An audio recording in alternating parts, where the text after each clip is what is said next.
Hey everyone, Richard here. This video is going to be a little bit different than my normal videos. It's going to be a little more, I guess, podcasty in a way.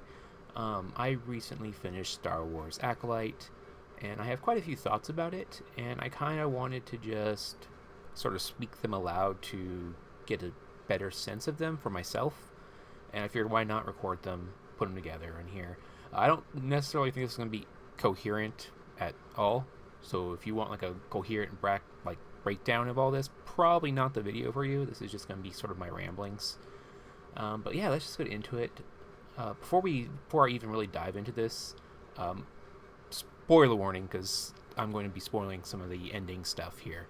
But my overall review of the show is probably a 6 out of 10. Overall, I quite enjoyed it. I think there's a lot of good stuff in this show, but there's also some problems that don't sit super well with me. I don't know how much I'm going to get into those in this video. This is, I think, more focusing on the implications of this show for me. I will say I really enjoy shows like this because, in a way, it kind of weeds out certain Star Wars fans. Not that I think, it's elitist or anything. But when you go to talk about a show, and for instance, you say, "Oh, I enjoyed Acolyte," and someone's response is, "Oh, it broke canon. Oh, it's terrible. Oh, the budget is bad." Stuff like that, it generally tells me a lot about the person I'm talking to, and whether or not I think I can even have a conversation with them. Because you can criticize every show, but there's a difference between just streaming hatred and really kind of talking it through and thinking about it. A lot of these, I don't know, they're almost memes to me at this point. But the general trash talking of the show can be applied to just about anything in Star Wars, because at the end of the day, Star Wars is, at best, all ages, if not just for kids and family friendly. So if you're expecting super complex things, you're generally not going to get that. You might get that in something like Andor, but that's really the exception to the rule. So I don't know, I enjoy shows like this because it's a good way to find people you can actually talk to about stuff like this. But anyway, that's kind of an aside. So like I said, this is really me kind of digesting the show. For you to really follow any of this conversation, you probably need to have watched it to sort of get to where I'm at on some of my thoughts. I will say probably my favorite thing about this show is the use of Vernestra Rwoh. If you're not familiar with Vernestra outside the show, she's appeared in books and comics starting at a super young age. I want to say 15. So to see her going from that 15-year-old person to where she is in this series is incredibly interesting to me. Vernestra, as a teen, was very, very gifted and ambitious because she became a knight super, super early. So I think it's interesting to see where someone with ambition like that and loyalty to the Jedi might end up after a period of about 100 years.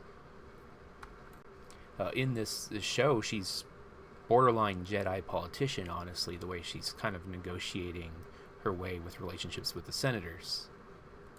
And she has this sort of faith and loyalty to the Jedi and that system, almost to a detriment. I find her really interesting. I think she's attempting to sort of protect the system, protect Jedi from the political system, but the Jedi system itself. At the same time, also trying to maintain some integrity. I think that's shown in her conversation with May, where she's basically laying out what the issue is. She has no real reason to do that.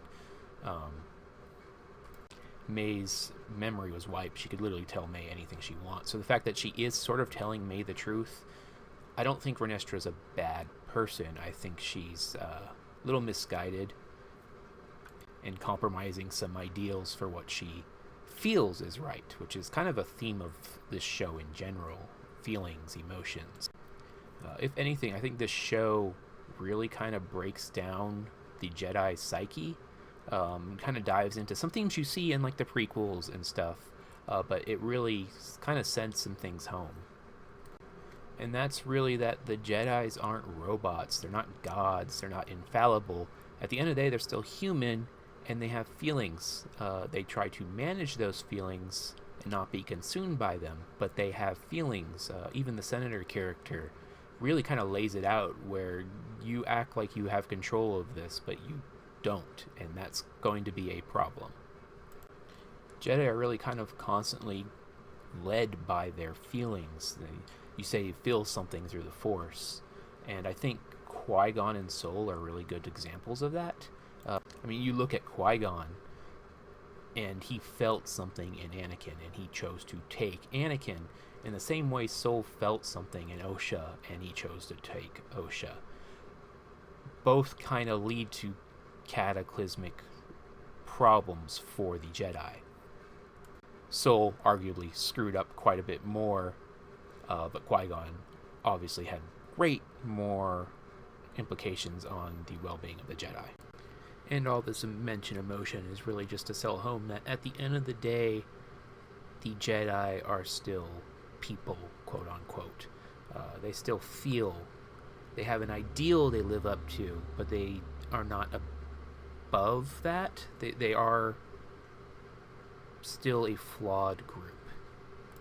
But I guess I'll move past that. I don't have too much more to say about it, really. I think it's stuff we kind of know, but it's nice to see it be tackled. I don't know how successfully it is tackled in this show, but at least it is addressed. I'm still kind of digesting how I feel about all that.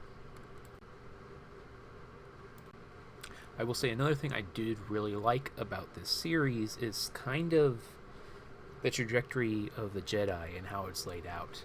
Prior to this series, 100, 150 years before that, we have the development of the Starlight Beacon, and the Jedi are protectors of the galaxies. They're ambassadors of peace. They're trying to unify the galaxy. They are doing all these good things, and then you move about 100 years forward to where the show happens, and they're almost like a police force in the space. At least that's how they're portrayed. And I think that comes down to the Jedi now have this power, and power leads to issues. Even if you're maintaining this high ideal, you can't always make the right decision, and that can spiral out of control when you have too much power, or you're afraid of losing that power. We know 100 years from this show, the Jedi are essentially enforcers for the Senate. They still claim to be all these other things, but they're doing errands for the Senate at that point. I mean, beginning of the prequel, you got Obi-Wan and Qui-Gon who are going to do negotiations with the Tread Federation on behalf of the Senate and Republic. That's very much kind of out of the purview of what the Jedi initially stood for. So in that sense, I think the show actually does a really good job of kind of showing the Jedi in time. The fall took a long time, and it's little decisions that snowball into the downfall of the Jedi in Order 66. And I mean, that's because there is a disconnect between what the Jedi preach and what they do. Even in the prequels, I think it's Mace Windu says they're keepers of peace, not soldiers, but in that same realm, they're generals in a war, Padawans as generals as well, children warriors. Like there's a huge disconnect between what you say and what you do happening in the Jedi.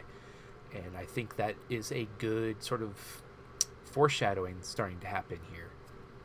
I fully believe little events like that are happening in Acolyte could snowball over 100 years into what happens in the prequels. I do think there's kind of sort of a underlining self-preservation thing happening with the Jedi that they aren't really adapting to or addressing. They're holding on to their ideal without talking about the elephant in the room, so to speak. Which I guess we'll move on to probably my biggest issue, honestly, with this episode was the very end and the introduction of Yoda. I remember initially seeing it, I was thinking, it'd be nice to have, instead of having Yoda here, have a scene with Plagueis. Nothing even needs to be said, but we kind of teased him earlier in the episode. It'd be nice to see, Plagueis is taking some actions after the events of this episode with Kamir and Osha. But instead we got this scene with Yoda, and I struggled with that because I was trying to decide if Yoda being involved with this somehow taints the Jedi Order in some way. And the more I think on it, I don't think it necessarily does. It'll depend on how it plays out. But it's an interesting choice to bring Yoda into the fray. I guess my first question is, what would Vernestra have to say to Yoda? Is Yoda already aware of what's going on? We know he can sense things, but what is sort of the sensitivity of that sensing? What does he know? Will he detect lies in her? Would she even lie to him? Would she need to lie to him? I imagine she wants to discuss her former Padawan with him. And I also imagine he probably already knows that she had a Padawan that I'm assuming maybe thought died. What's sort of her own end goal here? Is she sort of managing the situation the best she can, as she does with the Senate also? Is she just trying to buy time, essentially? But at the end of the day, I don't think Yoda's introduction necessarily breaks anything, because Yoda himself is a very contemplative character. And he's also a flawed character. I know a lot of people hold Yoda to a very high standard, but Yoda has his fair share of flaws. He's far from infallible. Palpatine rose under his watchful eye, and like he said, the dark side's hard to see, but also how intuitive is he really? You know, he can sense things from people, but at the end of the day, his own apprentice Dooku did end up falling to the dark side. Is Yoda possibly too lenient on some stances, or is he too hesitant to do things? And I think he probably is.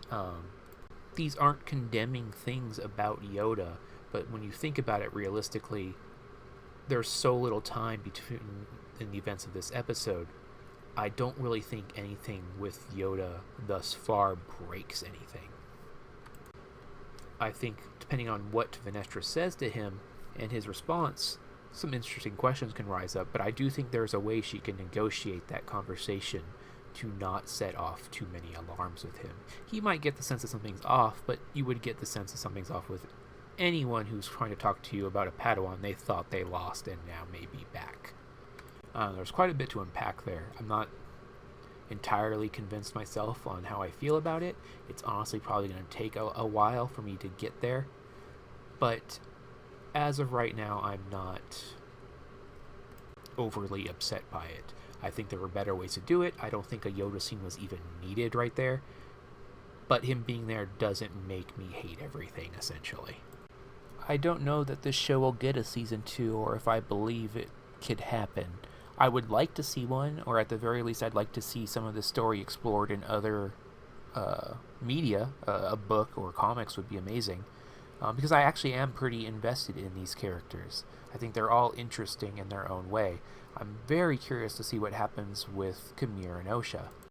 We're fairly certain Plagueis is now on the field. Is Kamir Plagueis' apprentice? We kind of assume that Palpatine is the one who offed Plagueis, but that's an assumption at this point. Kamir killed Plagueis, and Kamir also trained Palpatine at some point, or could Osha train Palpatine? We're dealing with so much time here that there's endless possibilities, and people are going to have lots of opinions about it. I'm pretty open to everything. I've been a fan of Star Wars as long as I've been alive. I know a lot of legends. I read a lot of legends. I'm not opposed to new ideas, though. But I don't know, I think that's probably all I'm going to say about this. Like I said, this isn't really a review or anything. It's just kind of me processing my thoughts after this show, which is why I think at the end of the day, even though I gave it a 6 out of 10, I think it is a good show because it made you think, which is a lot more I can say about some of the other shows. Mind you, I've liked pretty much every show that's come out under Disney. None of them are perfect. They all have flaws. If you really want to criticize them, it's very easy to do. But I do think this one was more interesting than something like Obi-Wan, which kind of feeds more on nostalgia rather than presenting some new interesting ideas for you. I've talked more about this show than I probably talked about any other show previous, which is a credit to it. It also has some of the best saber play I think we've seen from Disney yet. This really, really good lightsaber battles, real good shows of the Force. We got to see a lightsaber crystal be bled. That's never been done in live action to my knowledge.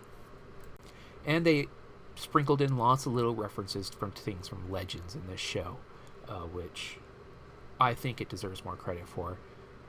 Little sprinkles of Legends information like done in this show should probably be looked at in future shows. It does a really good job of doing it, referencing things. And people who are loyal to that of those original stories will see them and be like, oh, I recognize that. I think that's great. Textbook ways to do that in this particular series. But I don't know, I'm kind of just rambling now. If you enjoyed this, great. like it, whatever. If you didn't, you can dislike it. I don't care. I might read the comments, I might not. Star Wars fans are some of the best and worst people, and that's just the way it is. I love this. There's the whole universe that is Star Wars, good and bad. I'll take it. I just like being in the Star Wars universe, and that's kind of my thoughts on it. So, yeah, hopefully this was at least somewhat interesting, enjoyable, something to you. And if you're infuriated, hopefully at least you're entertained in your anger. But yeah, take care, everyone.